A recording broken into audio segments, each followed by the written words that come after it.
Hello everybody and welcome back. Today we're going to be talking a little bit about the Angry Video Game Nerd 1 and 2 Deluxe Collection. It has a total of 3 games, however, the third game you have to unlock by beating both games. So the story of the first game starts with the Angry Video Game Nerd and the friends playing, which the friends you can actually unlock in the game. But it starts by getting grabbed by your Calhouns and getting thrown into the game. So once we're in the game, we get our tutorial level, and then we get joined by the Navi, but it's Naggy because, nobody likes it. So you go through, it just gives you the base on how to play and gives you a feel for the items, and there's little quips to callbacks in episodes, like when you get the rock and he's like, oh, it's like that shitty thing from Friday the 13th. So it has a lot of there's a lot of comedic effort put into it to make it feel like a whole episode of the Nerd. It feels like you're actually in an episode of Angry Video Game Nerd when you're playing this game, or like in different episodes. It feels like its own thing, but it also feels like a major callback to a lot of things that made the Nerd the name it is today.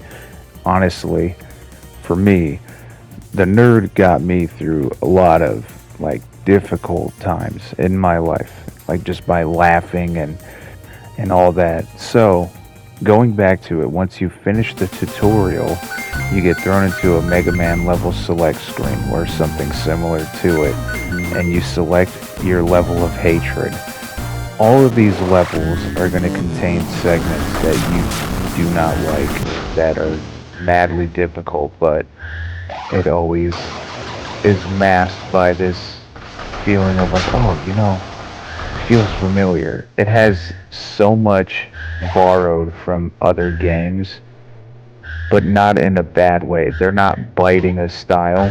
It's more of like paying homage, if you will. There's aspects of Castlevania, Contra, hell, even the bad games, like the whole Rock thing from Friday the 13th. Yeah, it's a joke, but you still have the item. You still have it. So in a sense, it's paying homage to it.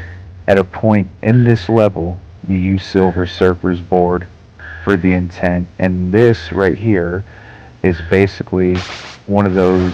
You remember the episode with the Teenage Mutant Ninja Turtles for NES?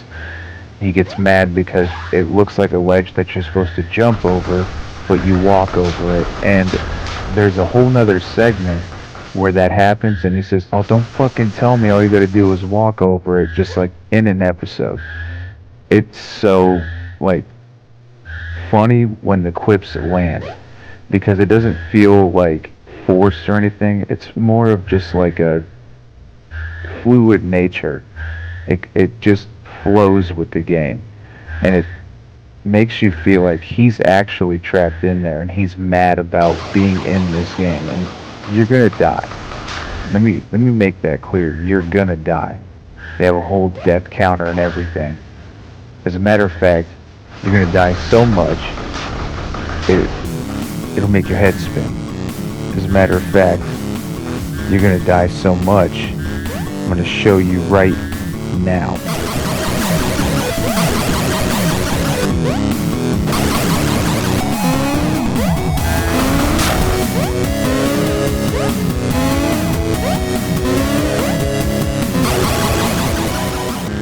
Okay, I'm sure you get the idea.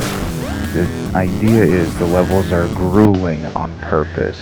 It's to mimic the idea that it's a shitty game, but it's not. It controls very fluidly, it's very responsive. It's just that you're gonna have to think on the fly sometimes, or have to do things like a skillful master that we can all be, and defeat the gaming gods, or that other I'm not gonna spoil nothing for you. Okay, maybe a little, because you can find your friends, and there are collectibles like the NES cartridges, and the Super Nerd appears, as well as shipmaking. Now we're going to check out a little bit of the second game. The second game starts with all of your friends, presumably out with shit shakes. They're all together, and an attack happens at the beam of light, and it zaps everybody into monsters. Monsters straight out of Doom, as you can see, except for one foul-mouthed nerd, and we all know who that nerd is.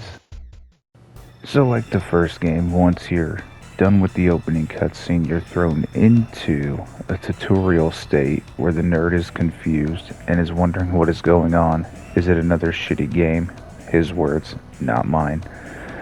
And instead of having the nagging navigation, Naggy, or Navi, whatever you prefer, you have your pal Mike Matei, who was the lightsaber-wielding, macho, breaking down walls and shortcut finding friend in the first game. So now he's reduced to just the tutorial state. And the reason for that is coming up. See, you get upgrades to you as a character, which make you as a character have more utility instead of just being the nerd with the NES blaster.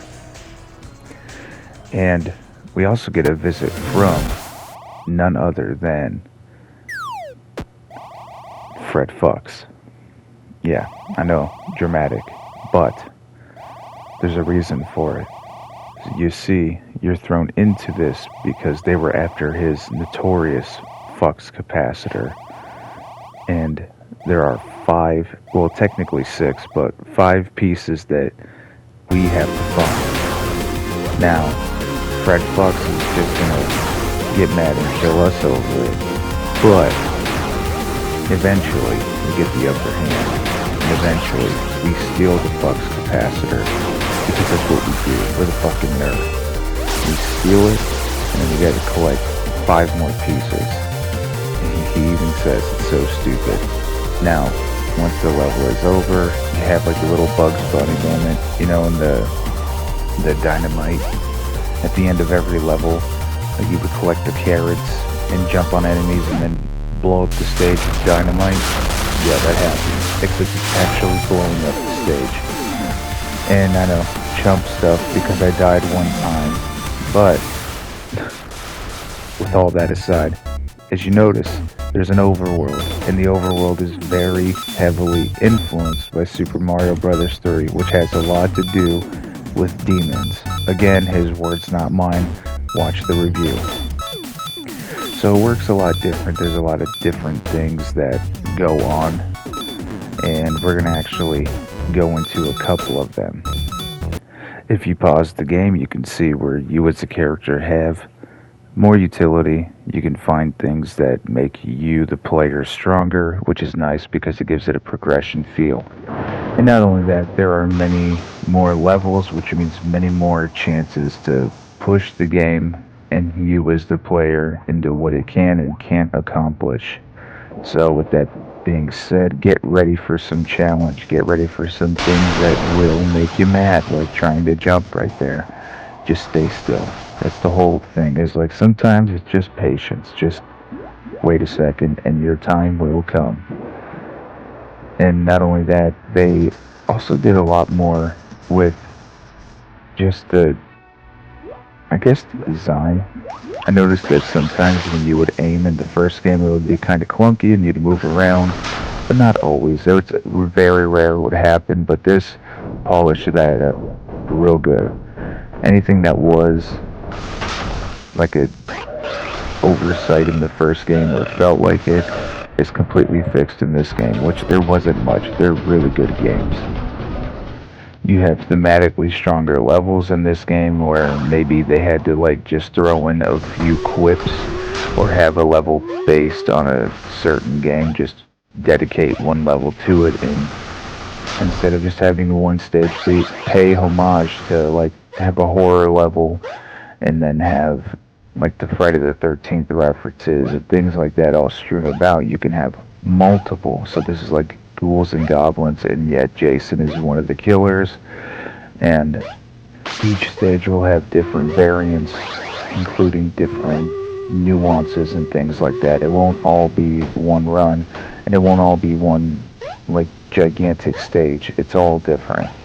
So that's a upgrade in a sense because in the first game you were looking at one big level that had multiple references, and then now you have more levels that are just as big, but they can have multiple focuses because they're part of the level path.